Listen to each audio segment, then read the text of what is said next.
Unfortunately, I found your stuff a little too late, and I have quite the financial mess. Okay, tell me about it. So I have 4 mortgages, a car loan, and 1 credit card. And I started listening to your stuff. I was working. Ay, ay, ay, this guy's got a financial mess bigger than a hill of beans. Welcome back to the Daily Revenue Report, where we go over Dave Ramsey clips, insights, financial stuff, and all of the above. So this guy has $1.8 million in debt with no job. I would love to see how David Ramsey helps this guy crawl his way out of this empty barrel. Let's get into it. Me and my wife, we were building an emergency fund, and I have been trying to get rid of these rental properties for some time now. And I've made some leaps and strides in the last few months. And my question is pertaining to the remainder of our money, our savings. My wife is still currently working, and she brings in $130,000. I am not working. I have been laid off for 7 months. I have been looking tirelessly for work. I had unemployment, and that had ran out. I recently have just signed up with Uber, and I've been doing that. But compared to my previous income, it isn't too great. What did you used to do? 130. Oh, wow. You used to make 130. Doing what? Credit risk, commercial real estate. Okay. And why were you laid off? $2 billion in defaults, $1 billion of dead assets were sold off to another asset management firm, and the position was eliminated.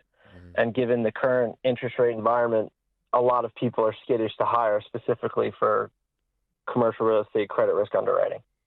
Wouldn't disagree with that, but the skills that you use to do that are still usable in other things. Exactly. So that nuanced job position is probably gone for a while. I would agree with you on that. But I mean, you've learned to do financial analysis and risk analysis, and that can be applied to a myriad of different things. So you need to broaden your search. I'm closing in on one, and I'm very optimistic, and it is a pay bump, but I'm not, counting on it. It's not in my hands yet. All right, so we're working on your income, and so how can we best help you today? Tell us about the 4 mortgages. What's the real problem here, guy? Okay, you sound like a smart guy. You sound like you know what you're doing. Your wife your girlfriend makes a good amount of money. You used to make a good amount of money. What's the problem here? What are we missing here? Let's get to the beat. Let's get to the meat and potatoes. I have my primary, 540 at 5.75, payment's $4,400. I have a rental property with 453 at 6.5% payment. T&I is $2,956, not including insurance, not including taxes. I have another one at 192. P&I is $1,019. And then I have another one with a business partner, which is at 11.5%, and that is 184, which yesterday I'm hoping that we are closing. Someone is purchasing it cash. Okay, and what will you take from that? $45,000. Okay. But you're out. Heck Correct. with the cheese. Let me out of the trap. Okay. I'm in. And so the other 2 are up for sale.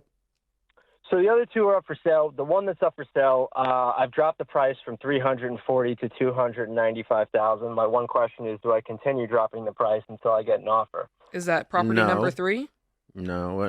You just said, I said there's 2 left, and you said the one that's up for sale. Why are they not both up for sale?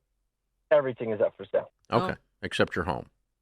Except my primary, which we're considering also putting up for sale. Is your car up for sale? The car is going up for sale. Good. Okay, good. So we're cleaning this out. All right. I don't know. I mean, you've got to assess the real estate market there as to what's going on. Okay. Is the market simply slow, or are you overpriced? There was a significant depreciation in one of the properties, which is the one I have the specific question about, to use the remainder of our savings to get out of that property. The question I want to know is, what is the stinking thing really worth? What is the actual market value? What is someone going to walk up and pay for this house today? Not what have you got in it, not what do you wish would happen, But if you were going to put this thing on the market and you were not standing in the forest, instead you were outside looking at the trees, what is it actually freaking worth? $475,000. All right. And what have you got it on the market for? I have it listed for $495. Okay. All right. Well, if it's actually worth $475, that may be a bump high, but it's not enough high to keep somebody from coming and giving you a market value offer. So, how long has it been on the market for $475? The problem is, so this is kind of a unique situation. Someone has offered to purchase it and give me $20,000. I'm 2 months behind on that payment, and I owe the property taxes. The conditions for them to come through with that are to be current with that mortgage. There it is. There comes here. Now we're looking under the hood. Now we're understanding his situation. He got in over his head. He tried to go big, and he is drowning. Let's see what Dave Ramsey says. Mortgage, and to be up to date on those property taxes. And the $20,000 doesn't cover I'm it. sorry. They're going to take over your mortgage? Sorry,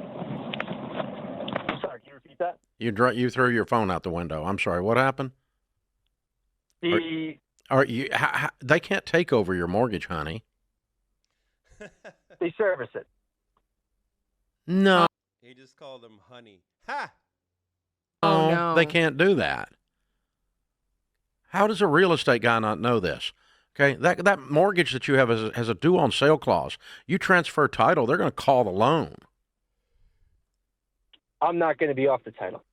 I know, but if you transfer title in form, even though you didn't move, so you haven't really sold the house. You just lease purchased it to someone. No, thank you. No, thank you. I'll pass. Yeah, don't do that. That's a bad deal. If any of the insurance or anything else, any of the tax notifications, anything gets transferred out of your name and the mortgage company notices it, they're going to say you have transferred in form even though you haven't moved the title, and they're still going to call the loan. Read paragraph 17 of your Fannie Mae deed of trust. You'll see what I'm... Damn. Dave Ramsey is laying it down, giving him the information he needs, taking him to school, and I love it. Let's go, Dave. Talking about. How much are you? How much is the total of the months that you are behind in the property taxes? Because you were talking about dipping into your emergency fund to clear that. I'm behind $6,000. They put a lender forced insurance policy on it, which is more than the other. Oh yeah, way more. Would be. Way more. For the 2 months, I owe $1,000 in insurance, which they billed to a forced escrow account. And then $29.56 for June and July's payment. You have two issues. Number one, you've got to work on that issue. Number two, we've got to get a buyer. The buyer that you have is not a real buyer. Run him off. You're going to get in trouble here, man, because you're getting desperate. Yeah. What's in your emergency fund, real quick? $12,500. Yeah. Okay. So the lesson, Tom, is this. Okay, the things that you were taught in academia, and I was taught in academia about risk analysis on real estate, does not include the risk that debt represents, and you are now experiencing the risk that debt represents. Wholesale. I mean, right across your face. You're getting slapped repeatedly with the risk that debt represents. So you went into all these properties thinking there was no risk, and the rent tenants were going to pay everything, and the tenants were always going to be there, and they were always going to pay, and they weren't going to tear up anything, and there wasn't going to be any repairs. And you found out that the more debt there is, the more risk there is, and you just took on a boatload of risk for no money. One property sells, you make $45,000. The other one sells, you get out barely. Mm-hmm. You got no money, and you traded all of that for risk. So, no, I hope you can get out of these, and that's your goal. And I hope you get this job, and that's your goal. Man, Dave Ramsey laid it down. I think he gave him some good advice. You know, this kind of reminds me of what's happening to Airbnb right now. Do you guys know what's happening to Airbnb? All these people that got into Airbnb thinking it's a guaranteed thing, a for sure thing. Oh, I'm for sure going to make money. You know, they made money somewhere else, or maybe they had a little bit of money, or they were like, hey, let's put my time and energy into Airbnb because it's a guaranteed thing. I can sit on my ass and collect money. Every time they think I can sit on my ass and collect money. No, that goes wrong. You always have to put work into everything that you do. There is no sit on my ass and get rich. It doesn't work like that. Maybe you can make your assets work for you, but there is no sit on my ass and let's get fucking wealthy. It doesn't work like that. Dave Ramsey, hat off to you. Great advice. Like, share, subscribe. I'll see you guys on the next one.